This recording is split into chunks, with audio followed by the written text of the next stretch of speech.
Ses kontrol.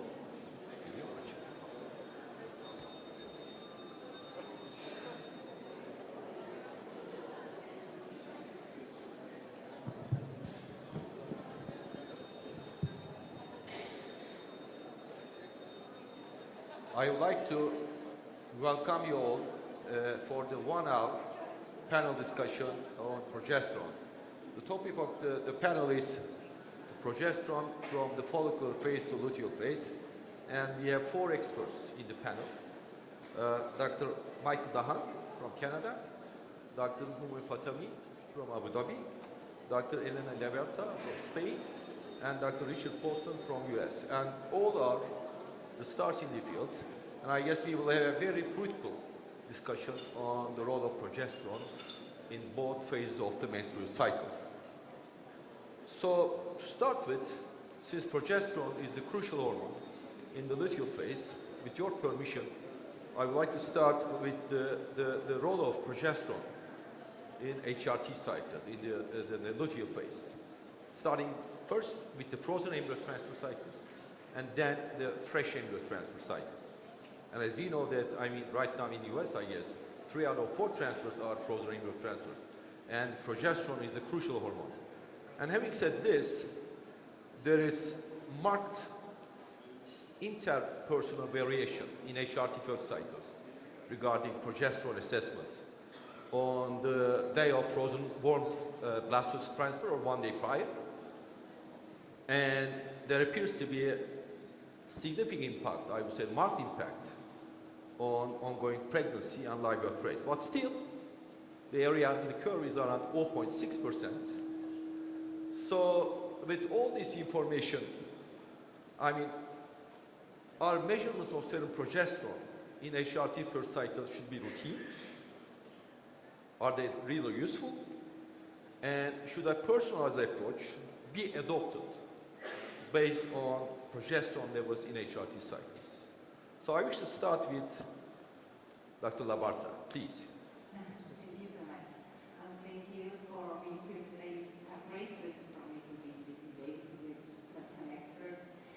Well, I can start by saying that a lot of research have been initially focused in artificial cycles and using vaginal progesterone. Okay, so when we discovered the impact that serum progesterone has on pregnancy outcome, we were impressed because we thought, because of previous publications, that serum progesterone levels were not reflecting the effect in the uterus, and this is real because there is not a direct correlation between the progesterone in the bloodstream and in the uterus. But at the end, we saw that those patients having low progesterone levels had 20% lower ongoing pregnancy rate. This is applicable to vaginal administration. I mean, the cutoff that we discovered, I mean, because when you try to monitor the luteal phase, you have to take into account the route of administration of progesterone, because it has nothing to do vaginal with intramuscular, for example, because with intramuscular you obtain much higher levels of progesterone, and with the type of cycle. We are using artificial cycles very frequently, and it is disappointing to see that 1 out of 4 patients or 1 out of 3 patients are like undertreated when using vaginal progesterone because they do not reach the adequate levels. And this intervariation among patients depends on the capacity of vaginal absorption. We have detected that body mass index is an important factor. Obese patients show, like in 44% of cases, low progesterone levels. So we should perhaps increase the dose or add another route. Well, the nice thing here is that after seeing the problem, we could be able to rescue this situation by adding more progesterone by other routes, other route at the moment of embryo transfer. So we added subcutaneous progesterone to those patients with low progesterone levels, and the pregnancy rates were absolutely comparable. What does it mean? That perhaps these effects of progesterone are not so important on the window of implantation or the preparation of the endometrium at the moment of embryo transfer, and it's because the extrapelvic effects of progesterone that helps to pregnancy maintenance. Okay. Dr. Fatemi? Yes, so first of all, I think we should all thank Dr. Labarta for all the beautiful publications she contributed over the past few years on highlighting the importance of measuring systemic progesterone levels. Now, we know, as Elena correctly mentioned, that progesterone is working on the endometrium, but it seems that progesterone has also a systemic function. You know, a pregnancy is like a transplant. You receive half genetic material from someone who is not related to you. It's not that you can take a kidney from someone and transplant it, your body would reject it. So progesterone has also not only the impact of secondary transformation, of changing the endometrium and preparing for the embryo to implant, but it is also an immunomodulator. And it's a very complex topic. You know, we are discussing in our clinics now since few months, and I have to tell you, the more I read about that, the less I understand that. It's very complex, and there are not so many good studies about that. But what we know is that progesterone is working on T helper cell 1, T helper cell 2. There is a kind of balance between these two cells to have also a better acceptance and a kind of suppression. Interestingly, women who are in the luteal phase have significantly higher risk to get infected with HIV than in the follicular phase. Why? Because the immune system is suppressed. So indeed, progesterone has a function, local function, but it also has a systemic function. Now, Elena published various papers on dosages, I don't recall, 8.8, 9.2, so there are various levels which have been published. But I would be a little bit cautious because nowadays when we travel around the world, everyone is looking, okay, 9.1, so it's low. So this is what people are doing, you see. Is it really a certain cutoff level? I think it is more complex than that because, and I think you just had a recent publication, you have to look which kind of patients have low progesterone levels. Is it possibly the more obese women? Is it possibly also lower estradiol level in the proliferative phase, which could also link to different vascularization of the endometrium? So I think focusing on one value, and we published a paper in your production on that a few months ago, describing one value, it's interesting, but maybe it's not the whole story. Maybe we should go one step back and have a more holistic approach on that. Dr. Paulson? Well, I hate to speak for all of the programs in the United States, but the wisdom about measuring serum progesterone levels in the luteal phase is not widespread in the United States. We do not measure it. I have a difficult time understanding the physiological mechanism by which it's supposed to work. We had seen a long time ago that vaginally administered progesterone increases the tissue levels in the endometrium tenfold. I mean, not just a little bit. I mean, it's huge. And vaginally administered estradiol analogously increases the local level. So it's very hard to understand what these extrauterine effects would be that would play a role on implantation or on pregnancy maintenance. And I think some of this was started with the DIVINE study, where the Cade DIVINE study, the randomized clinical trial of vaginal versus IM every 3 days, which showed an improvement with IM. That was the first study that really showed that IM, or that the higher levels, supposedly gave you better outcomes. So I know I'm not going to get a chance to talk about it again, but in the United States, we do a lot of frozen transfers. People are doing more and more ovulatory cycles. They're not natural necessarily because we're triggering them with HCG and supplementing with vaginal progesterone. And I suppose there are some clinics that are measuring progesterone, but most are not. And I remain skeptical, although I appreciate all of the data that you have accumulated. It was retrospective. The one interventional study merely showed that... No, it was prospective. one of them was where you gave the IM progesterone when the level was low, and then you showed the same outcome. Yes, that was infertility and sterility. The one of Divines, you mean? The Divine study, you mean? No, the Divine study was prospective, yes. Yeah. No, your study is about progesterone level and the outcome of frozen embryo Yeah. transfer. So I will simply share with you that it is not yet in the United States. So what about Right, so Michael? I think also there are many confounding factors. There was a study actually by Human that he didn't talk about, but the different progesterone assays give very different results in the same individual. So if you're going to have a cutoff, it depends on which assay you're using because you're going to get very different results. As well, there was a study out of the EV group that looked at the ERA test, and the ERA test can be debated. It's not what I'm trying to do, but they looked at serum versus endometrial progesterone levels. And they found that, the serum level wasn't very predictive of endometrial receptivity, but the intraendometrial levels were. So again, right, that's a confounder because we're measuring serum levels, but how does that affect the endometrium? Well, there are going to be different levels in the endometrium, which is important as well. And last, something we didn't talk about, but important to consider is there are some studies that have looked at luteal phase progesterone also in the too high group, where they've taken cutoffs of about 14.5 to 15 and found that pregnancy rates above that level were decreased, right? So there are lots of complications related to that as well, because I've never seen a study that said, well then, if you decrease the progesterone you're giving to the patient, can you rescue that cycle or not, if it's going to be a factor?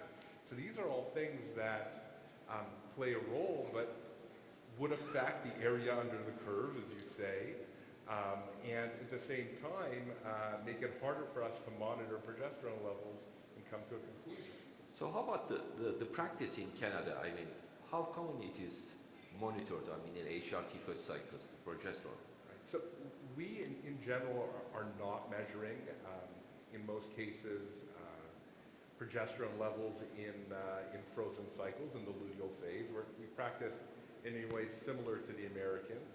I can't speak necessarily for the entire country, but I can speak at least for the practices that I work at in Quebec, but I think also we're probably not measuring it. So Dr. Labarta, how would you comment on these counter opinions? Yeah.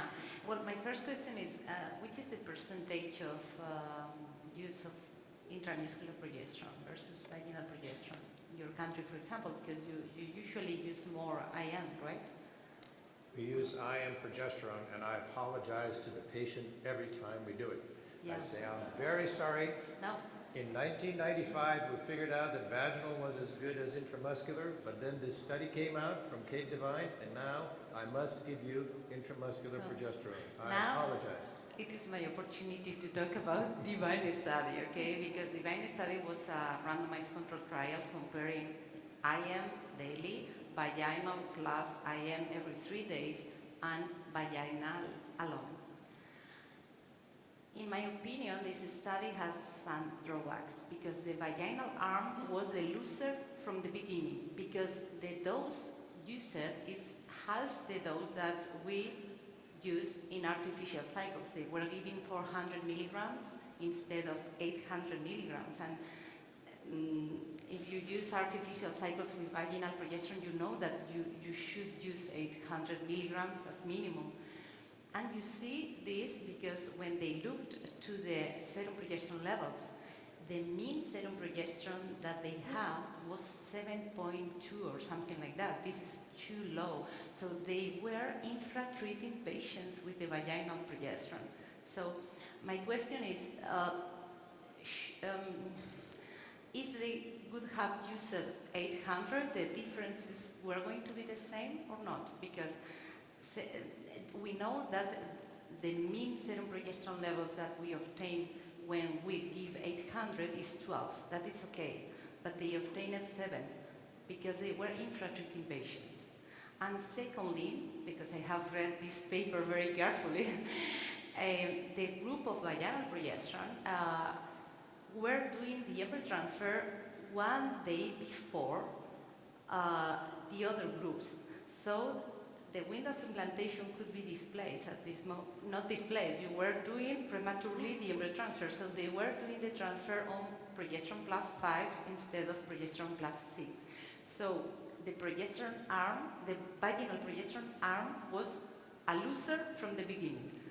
So it would be nice to know if, using the dose that we use in Europe for artificial cycles, the differences were going to be so important, the differences, okay? Because obviously the pregnancy rates were very low, but it is normal because the mean pregnancy, the mean progesterone level was very, very low. So the pregnancy rate actually was the same. It was a very high miscarriage rate, obviously, so because you had a lower live birth rate. Yeah, and an important thing, and you mentioned our paper in which we wanted, when we saw these results, we said, why is this happening? It is because low serum progesterone levels are altering the endometrial receptivity or the window of implantation, or is because of the extrapelvic effects, and this is why we wanted to correlate with endometrial progesterone and so on.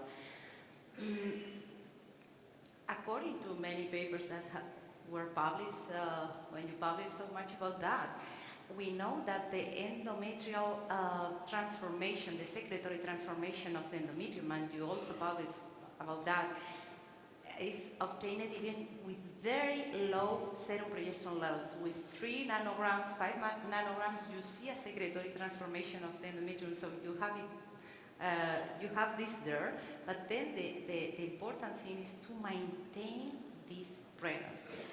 And we need high serum progesterone levels for that. This is why perhaps there were more miscarriages in those patients with such as progesterone levels.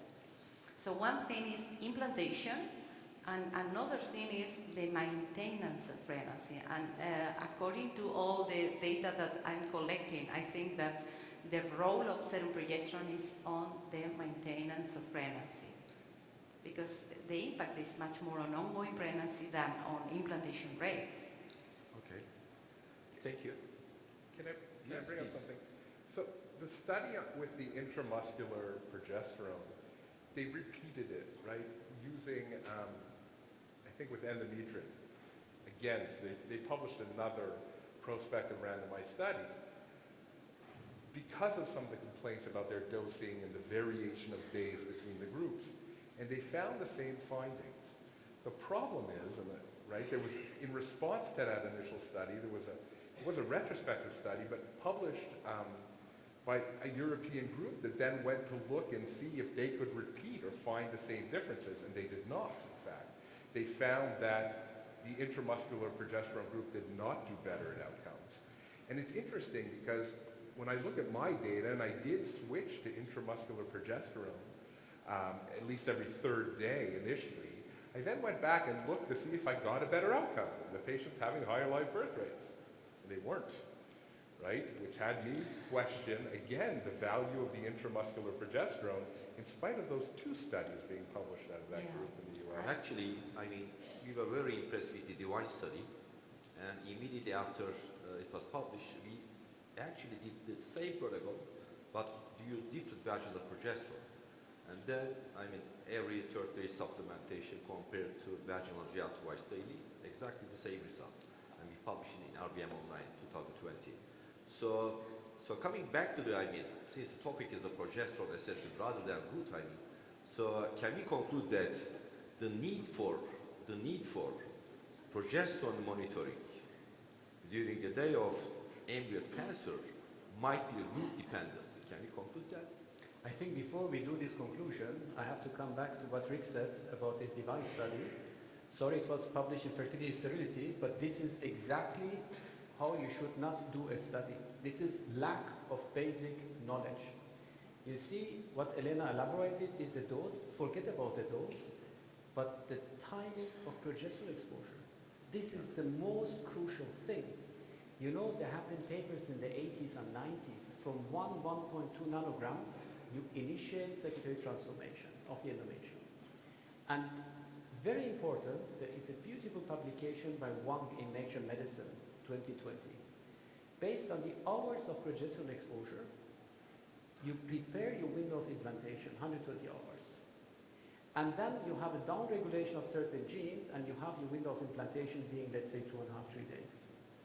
Now imagine in the intramuscular group, you give 24 hours more progesterone than in the vaginal group. This is the first mistake. Come on, this is a kindergarten mistake. Because 24 hours is huge for the window of implantation, but that doesn't stop here. If you look, when you have intramuscular injection of progesterone, within 2 to 3 minutes, you have high levels of systemic progesterone, within 2 to 3 minutes. It means you have immediately initiation of secondary transformation, immediately. It means even if you would have given on the same time, you would still be few hours ahead with the intramuscular as compared to the vaginal. Now the vaginal, as published by Buletti in 1994, it will take you around 4 hours to have absorption in the vagina, and then it will take few hours more to have a systemic absorption. So first of all, I think they should have initiated on the same time, which they didn't. And then you need to stratify according to the embryo quality. Is it day 5? Is it day 6? Because there are also studies looking into that. I think these details will make the difference. This is why Zartuski published a meta-analysis. There is no difference between intramuscular and vaginal if you do that correctly. But unfortunately, this Divine study, which was, by the way, sponsored, I think, by a pharma company, the design was totally wrong. And I really don't understand how this paper could have been published because the design was wrong. Yeah. Thank you. So I'd like to pass to another topic. With the recently available data, I mean, first cycles are performed immediately after failed fresh transfer cycle or a frozen embryo, freeze-all cycles, either through natural cycle, modified natural cycle, or the HRT cycles. So assume you consider such an attempt, say a freeze-all cycle, main corporal luteal, and then the patient would like to undergo the frozen embryo transfer, either modified natural cycle or an HRT cycle immediately, and you scan her at the baseline, many corporal luteal, and you encounter, you look for the serum progesterone, it's greater than 1.5 nanogram per ml. So in such a patient, would you consider cancelling the cycle? Either before, would you consider looking at the serum progesterone? If you look at the serum progesterone, would you consider cancelling the cycle? Or would you ignore it, Dr. Paulson? So that's not my experience. So you're exactly right. In the United States, we do many frozen embryo transfer cycles. We do freeze-all. The patient comes in always. There are multiple corpora lutea. We measure the estradiol level and sometimes the progesterone. If the progesterone is still elevated, then you haven't finished the previous luteal phase. Then wait a few days. The progesterone will come down. My experience is that the progesterone will not stay elevated. And once it is down, you can either do a natural cycle or you can do now, commonly we're doing letrozole stimulation. So letrozole, 5 milligrams for 5 days, does not interfere with the endometrial development. And that's the most common cycle. So you would ignore this, I mean, the high baseline serum progesterone levels for that cycle, so you would continue, correct? That's correct. You know, I think it's similar. I think if there was a persistent elevation in progesterone, I would be concerned. But the progesterone has a tendency to come down. So, you know, I'm not as worried about estrogen levels because I'm going to supplement them usually with estrogen. In our case, we're doing estrogen supplemented frozen embryo transfers in most cases. So I think that, you know, given the literature that outcomes can be very similar if you don't wait versus waiting. And once we realize that the progesterone has come back down to normal, I think we are not going to have complications from it. My question is basically from, I mean, the fresh stimulation cycles. There is some data that with the fresh stimulation cycles, if the baseline progesterone is high, there's the Brussels data, I mean, then for the fresh transfer cycle, the ongoing pregnancy rate would be down, even though the progesterone gets low. So that was my point. How will you comment on this, Dr. Fatemi? Yeah, I mean, these are data, I think it was Kolovianakis who looked into that. If you have high levels of progesterone when you start, mostly that will reduce your implantation rate, even though the progesterone levels will go down. But usually if you do a fresh cycle and the patient starts bleeding, the fact that she's bleeding means the progesterone levels went down. Otherwise, she would not start bleeding. And if it's directly after a stimulated cycle, I think if you wait 1 or 2 days, the levels will go down. If they do not go down, it means that patient or she has a persistent corpus luteum somewhere, or she's pregnant. That could also be, by the way. On the other side, it could also be that she has hyperactivity of adrenal cortex, because that is also producing progesterone. It's not much, but some women, especially PCOS women, they have this activity. And if you would put them on some low level of prednisolone to suppress your ACTH, and these levels would go down. But clinically, this is not relevant. But 99% of women, when they bleed, the levels will be fine, and then you can go ahead. Now, whether you go ahead with a managed natural cycle, a natural cycle, or HRT cycle, that's a different story. It's a very interesting story to be debated. So at this point, I would like to pass to the performance of natural cycle. Natural cycle, either true natural cycle or modified natural cycle. So start with true natural cycle. No ECG, no LPS. And with the recognition of pulsatile secretion of progesterone in the mid-luteal phase, should we be monitoring, progesterone levels in such cycles? Dr. Labarta? You have the data with the modified natural cycle. Yes, The because abstract. in our center we don't do pure natural because of programming reasons. It's much easier to give the ECG and then decide when to transfer. And I did the same design, the same study of measuring serum progesterone the day of every transfer in a blinded manner in this type of cycles, in modified natural cycles. And we saw that the situation was completely different. I mean, the mean serum progesterone levels were like 26 nanograms per ml, so you reach very, very high levels of progesterone if you are doing modified natural cycles giving vaginal progesterone.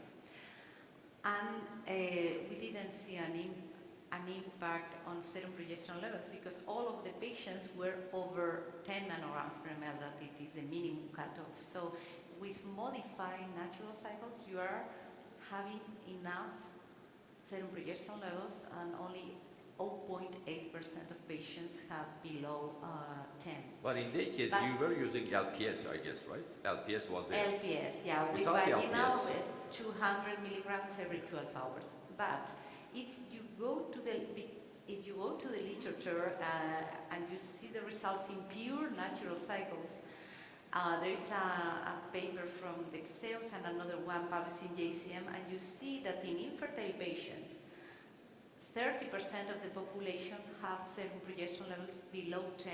So the luteal phase deficiency is more frequent than we thought. We thought 8% more or less.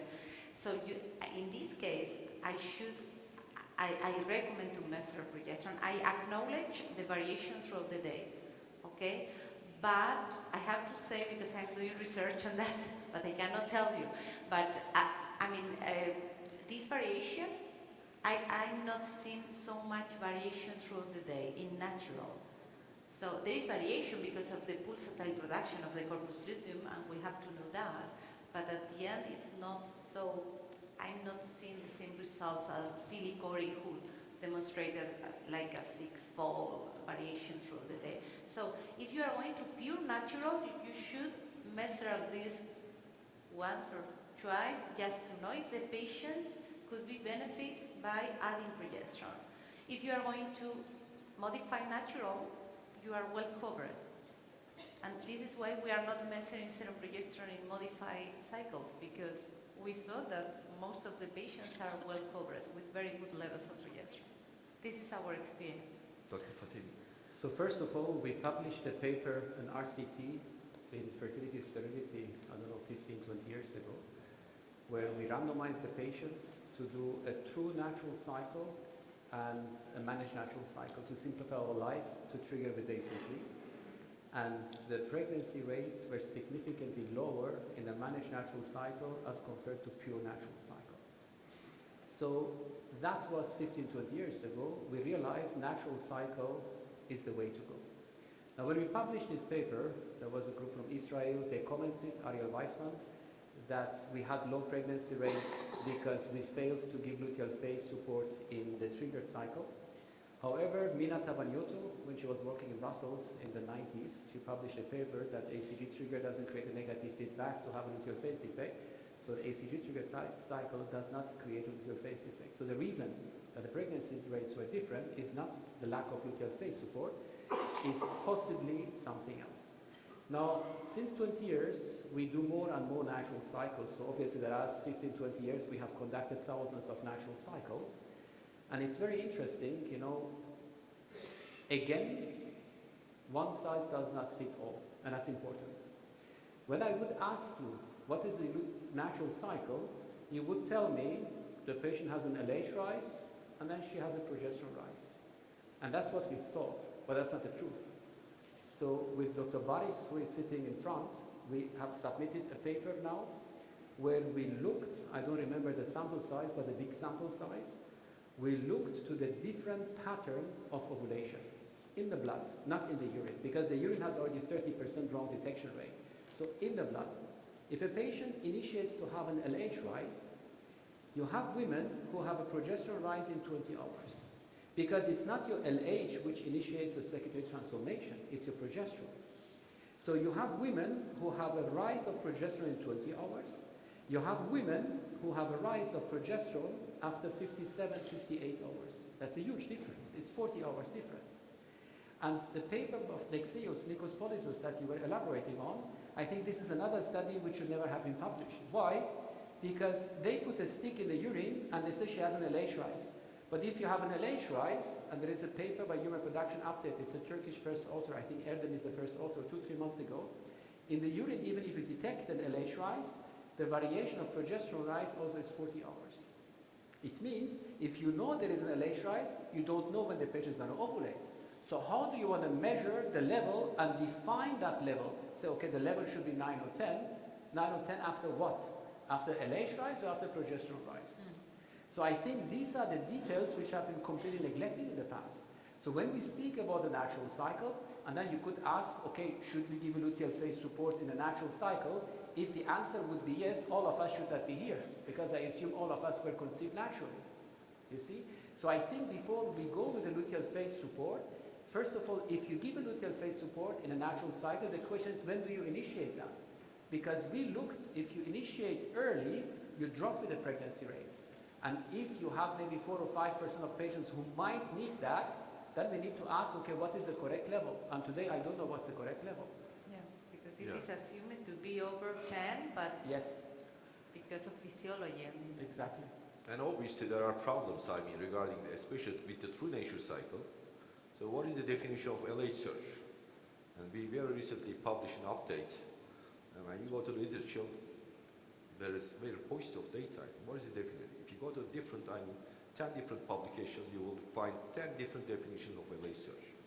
And also between the onset of LH search and the time of ovulation, the time period might be between 22 to 58 hours. And always assume that with the true nature cycle plus 6 days, which might not be the case. And whether you would tolerate this or not is another issue. So coming back to the fresh transfer cycles, right now, fresh transfer cycles, even though they are performed much less compared to the past. So we trigger with the HCG, say, and we give the standard luteal phase support, say vaginal progesterone, whatever you use. And then we assume that it would suffice for all cases. Is this the case, Dr. Dahan? So we don't monitor serum progesterone in the luteal phase. We do everything for the follicular phase and also for the triggering, but we ignore the luteal phase. You know, the question you ask is very important, but I think we still have the same problems, right? We're saying that we don't really know what level would be ideal to measure for progesterone if we wanted to monitor it. So if we take that to the fresh cycle, right, can we monitor the progesterone levels and figure out if it's perfect or not? I don't think we know the answer to that question. It gets even more complex because of variations in the types of progesterone we're giving and the doses of those progesterones that we're giving, whether it's twice a day or 3 times a day using the same progesterone version, right? So these are all things that make it more complex. And I think you're right, there probably are patients that perhaps are not conceiving or are miscarrying because the progesterone was not at the right level for them. The problem is I don't know how to identify those patients currently. Dr. Paulson? Well, when you say fresh transfer, you mean in a stimulated cycle. Correct. We stimulate the ovaries, and now we trigger. So the first problem with the fresh cycle is that the progesterone rises at least 24 hours earlier than in a natural cycle. Maybe 36. 54. 48. We published it. Maybe 54. So it's a lot more progesterone. So it really starts a lot earlier. And if the window of implantation were narrow, I'm just going to say this, then no one would get pregnant in a stimulated cycle, okay? Would not be, because it's, like you So said, difficult. 54 hours displaced. Okay, I think it's more like 36, but okay, 54, perfect. So, and the levels are sky high. They're extremely high. The serum progesterone levels, just that are produced by the multiple corpora lutea are 60, 80, 120 nanograms per milliliter. And what do? Then we add vaginal on top of that, so you get really a lot of progesterone. So if there were such a thing as too much progesterone, again, no one would get pregnant in a fresh cycle. So I don't think there's such a thing as too much progesterone. I think you can do fresh cycles. The randomized trials showed there's no difference with day 3 transfers. The day 5 transfer appeared to do better in a freeze-all cycle. In the United States, the reason we're doing more and more frozen cycles is because, number one, we're doing more and more day 5s. I think primarily the doctors don't want to do transfers on Saturdays or Sundays. I think that's the primary reason, is they freeze them so they can schedule them for a convenient time. And of course, we're doing a lot of PGTA. So a lot of that, I think, combines. But the fresh cycle is perfectly okay. Has been shown in very large trials that the implantation rates for day 3 embryos are the same in the fresh as you get in the frozen cycle subsequently. So no benefit So there. if you go to blastocyst, you always do a transfer, a deferred transfer. You never Deferred transfer fresh. blastocyst is rarely fresh, yes. But my question is that, then I'll pass to Dr. Fatemi. My question is that, I mean, when you give the HCG, there is a marked interpersonal variation on the bioavailability of the HCG, considering the early luteal phase, first. Secondly, and there is marked intercorporal difference for the cytogenetic capacity for the progesterone production. And third, HRT is an excellent model. There is significant interpersonal variability for the uptake, distribution, metabolism of vaginal administration progesterone. So there are 3 issues. So, I mean, progesterone, I guess, even though they are high, but it's an entirely different environment. So we should be monitoring, I guess, progesterone. And we have a very deep data, which will be published in human reproduction, that it deserves publication. Please, Dr. Fatemi. So just, Rick, to elaborate on what you mentioned on fresh versus frozen. So first of all, I don't know if you know the publication by Claire Bourgain. So she was working with us in Brussels, Paul Claire Bourgain. So she did her PhD on the endometrium in fresh cycles. And she took the same patients and compared the biopsies with the frozen cycles. And she showed that all women, independent of what kind of stimulation, had an advancement of endometrium by 1.5 days, all women. But what she also published with Kolodianakis together is that some women, the advancement was not 1.5 days, but was 2 days or 3 days. And those were women who had premature progesterone rise in the follicular phase. But if the advancement was 3 days, no one got pregnant. No one got pregnant. So if we say the window of implantation is 5 days, how is it possible that 20 years ago they published that if your endometrium is advanced by more than 2.5 to 3 days, you have no pregnancies? This is number one. Number two, now imagine you stimulate patients, because we all, when we go to major congresses for fresh cycles, we are having epileptic seizures. Is the progesterone 1.4 or 1.5 or 1.3 or 1.2? I don't want to debate that. Now, we published a paper with Karen Collin recently where we measured the progesterone in a fresh cycle, let's say at 4 or 5 p.m. And the progesterone is 0.8 nanogram. Everyone is happy. 0.8 is less than 1.5 because this is the magic threshold, 1.5. So we are all happy. Now let's say you trigger at 8 p.m., 2-3 hours later. What do you think is the progesterone at 9 or 10 p.m.? Double, 1.6. We published that, and there is a beautiful graph where you elaborate 0.8, 1.6 in 2 hours. Why? Because the ACG, when it's absorbed, immediately you have a luteinization, you have a lot of follicles, you shoot up. So the reason the endometrium of all women is advanced is because they are exposed to progesterone immediately after the trigger. Now imagine that lady would have progesterone rise before the trigger. That means that endometrium will not be advanced by 34 hours, it would even be advanced by 2.5 or 3 days. So I think this is one factor, fresh versus frozen. Endometrium is advanced. If it's advanced too much, pregnancies will drop. Now, in the US, you have Bruce Shapiro in Las Vegas. He published a couple of papers. You know, if you have a beautiful embryo developing fast in a fresh cycle, your pregnancy rates are the same, fresh or frozen, because endometrium is a little bit advanced, embryo is fast, okay. It's not that you will not get pregnant. Even a normal developing embryo, 1.5 days, it's okay. But if the embryo is slow dividing, the endometrium is advanced, it's not okay. So these are the patients where in a natural cycle or frozen cycle, they would benefit. You know, I had a debate on Koji on fresh versus frozen. By the way, we have totally stopped fresh cycles because of that reason. And I also think it's a healthier pregnancy, but future studies will find this out, hopefully. So all of your cycles are frozen? Yeah, we stop. You don't measure progesterone on the morning of HCG trigger? We measure, not in the morning, because we measure the hours. You see, we measure, we administer the FSH in the evening, we give the antagonist in the morning, and we measure 2 hours, because we do a lot of studies, so we want to know the exact value of progesterone and the link with FSH. And for that particular study, we also measured it in the evening before we gave the trigger shot. And we measured after 1 hour, 2 hours, and then 12 hours, 24, 36 hours. And there is a beautiful graph. And you know, initially with Claire-Bourgain, we thought the endometrial advancement is because of the high estradiol, but it's not. It's because your progesterone goes up immediately after the trigger, which is logic.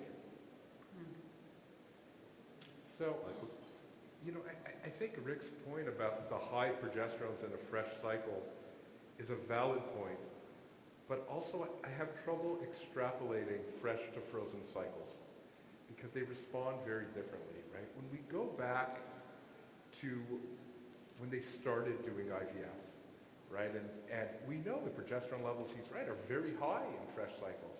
Yet if they didn't supplement progesterone, the outcomes were worse, right? So we did get improvement by giving progesterone to the patient because the luteal phase was too short. the luteal phase was short. No, of course. It was too short, right? It's that there was this drop-off after, I think, something like 7-9 days. So it's a different situation, a fresh and a frozen cycle. And whether they respond the same, I don't know, right? I think that there aren't really, we don't have sort of comparison studies of cutoff levels of progesterone in a fresh cycle versus a frozen. So I have trouble taking that extrapolation. Okay. So I guess result is the common approach.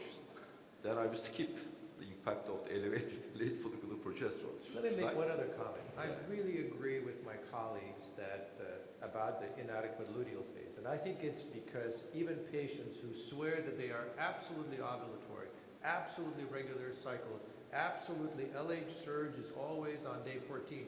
If you monitor them, 30% of them have terrible follicular development, low estradiol levels. And one of my problems with a purely natural cycle is that you monitor the heck out of it. So you measure the estradiol, then you measure the LH, then you measure progesterone, then you do the ultrasound. Has the patient ovulated? I don't know, come back tomorrow. Same thing, we repeat it again. We get all of these measurements. Still, we do not know exactly when it started.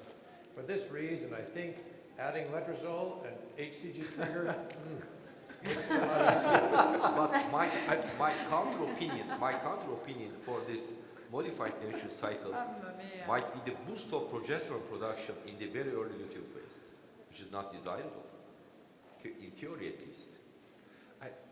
I think we should point out that there is a meta-analysis in the literature looking at natural cycles that showed that outcomes were worse if you didn't add progesterone supplementation. Now, I will agree, it's from that same Israeli group that actually made the comments, and they do feel that you need to add progesterone. You know, Michael, the problem is we don't know how to do a natural cycle. That's a problem. Most of these people, especially the ones that you were elaborating on, they don't know how to do a natural cycle. We are doing it since 20 years and still we are learning. I think that's very difficult to do a correct natural cycle. And to comment on your natural cycle, yes, we published that also in FNS. So 25% of women, because you know, I became gynecologist to understand women, but the opposite is the case. So the more you understand, the less you understand them. So when they know they have to ovulate, 25%, and this is the number we published, 25% will not ovulate because they're stressed. They know they have to ovulate. But if you inform them, that's okay. On the other side, you don't need to do daily blood tests because we also compared the monitoring in managed natural cycle and natural cycle. The difference was one visit more. And that is because the ovulation occurs over 3 days. So even you just do scans, and if you see, okay, there is a dominant follicle, you do one blood test, and then after a few days, another blood test, because ovulation is over 2.5 to 3 days. You can define where it was. So it's only 1 day difference, And you know, if you tell them in advance, look, 20-25% you will not ovulate because you're stressed, and if you see them after 10 days, there is no dominant follicle, no problem. You see them back after 1 week, if still nothing, then you do next month an HRT cycle. But they don't need to come every day for tracking. Maybe we should also be stressing on the different performance of different progesterone assays. Have you ever, tried this at all? You know, with sending from the same molecule of blood to different labs and how they differently perform. Would you, any panels would you like to comment on this? Yeah, we published few data on that. So we compared different assays and we had huge variations. There is another publication in FNS by Patton, I think is the first author, where they looked to different assays and they had huge variation between the assays. And also the time of the day, you know, when you measure, it also differs. And you know, Nikos published also a paper, he said, look, morning and evening it differs because natural it's like this, but your progesterone levels in a stimulated cycle is not based on the time of the day. So we published a paper where we demonstrated the progesterone levels are linked to the systemic FSH levels. So if you give your FSH in the evening, you have the highest level of progesterone in the morning because you reach the peak of your FSH activity. And if you would measure it in the evening, the progesterone levels will drop. So if in the morning it's 0.6, in the evening it will be maybe 0.3, it will drop by 50% approximately. So also the timing is important and the assays are also important, how you measure it. And you know, we have now 10, 11 clinics worldwide, and I can tell you which country and which city has a good lab and a bad lab, because then you see also huge variations between the clinics and between the labs. No, I say this to the patients. I say it's embarrassing that after 30 years, you get a serum progesterone in one office and in the other office, and you get 2 different values. I say, if you get weighed over there, you weigh 120 pounds, you're going to weigh 120 pounds over here. But we're going to get your progesterone level, and it'll be 2-fold different. Particularly then in the range between 1 and 2 nanograms per milliliter. Totally inaccurate. It's like it's really... Absolutely. It's embarrassing. Why have we not perfected that? It's been 35 years, 40 years. So at this point, I would like to, ask all the panelists to give their, final messages, take-home messages for this panel regarding serum progesterone assessment. And I'd like to start with Dr. Labarta, Thank please. you. Well, my final message is that the measurement of serum progesterone levels has to be focused on artificial cycles at this moment. But it's really important because we are doing many cycles with HRT. But I don't think that in the other scenarios is so necessary. But in artificial cycles, there is a high impact on hormone pregnancy rates, and we should monitor that in order to personalize the luteal phase supplementation. Michael? You know, I think clearly further research is needed. It comes out here that, you know, we have unreliable assays. We really don't understand exactly yet, not the role of progesterone so much, but don't understand how we can modify that effect to better the outcomes for the patients. There's a lot of debate about the type of transfer that we should do. Should it be a HRT transfer? Should it be a natural cycle transfer? Should it be a fresh transfer? Should it be a frozen? And I think the future will provide a lot of information related to this. Dr. Fatemi? Yeah, I think as Elena mentioned, progesterone measurement, it's now a topic which we are doing more and more. Whether the cutoff levels are correct, I don't know, because I think there are other factors playing a role. Personally, we try to do more and more natural cycle, but I think we need to have a better understanding of the natural cycle, which we obviously don't know. And I think what is even more important than measuring the dose of progesterone is respecting and synchronizing the embryo with the endometrium based on the hours of progesterone exposure. I think we are focusing on one value, but it's important not to neglect the other value. Is it day 5 embryo? How many hours did it take until that embryo reached that stage in order to synchronize that embryo to a maximum level to the endometrium? You know, just to give you some publication we did with Ashna Bayram, who is also a Turkish colleague with us in Abu Dhabi a few months ago, in a natural cycle, full natural cycle, with one embryo transferred, you have 75% ongoing pregnancy without any intramuscular progesterone. So why should the patient suffer of receiving injections if you can do it in a full natural cycle without any luteal phase support? So I think if you have a better understanding of synchronization of embryo and endometrium, the patients are suffering enough with all the injections, physical, psychological, all these injections. So I think we should simplify that for patients. Dr. Paulson? I get the last word? Yes. I would say that, I would repeat once again that I think that the measurement of progesterone is not precise. And until we get really the kind of reproducibility that we need to have so that your progesterone level is the same in Abu Dhabi as it is in Montreal, as it is in Los Angeles, we're always going to have this problem. The second insight that I feel we have gotten from measuring tissue levels of progesterone after vaginal administration is how different it is to replace progesterone either sub-Q or IM versus vaginally, with the idea that the steroid is so selectively and so strongly taken up by the endometrium that you have endometrial tissue levels that are 10 times higher. The estradiol that in our study was 80 times higher, 80 times, 80 times. That's not physiologic, that's unbelievable, and yet those patients become pregnant. So I think progesterone, there has a threshold below which there is no effect. Then there is full saturation of receptors, probably above 10 nanograms per mil. And whether you have 10 or 100 or 1,000, you don't get any faster transition, any more effect. And in between there is this very interesting area. And I am currently interested in whether the shape of the curve matters. So vaginal progesterone gives you you start from nothing and then boom, suddenly you get 100% progesterone. Maybe the gradual transition allows the different parts of the endometrium. The stroma will react at 1.5 and the glands will react at 3 nanograms, and there will be a different development of the endometrium if you have a gradual transition, which is why currently in 2022 I am preoccupied with using natural cycles or modified natural cycles for frozen embryo transfer. So, I thank you all for your great contribution. Thank you so much. Thank you.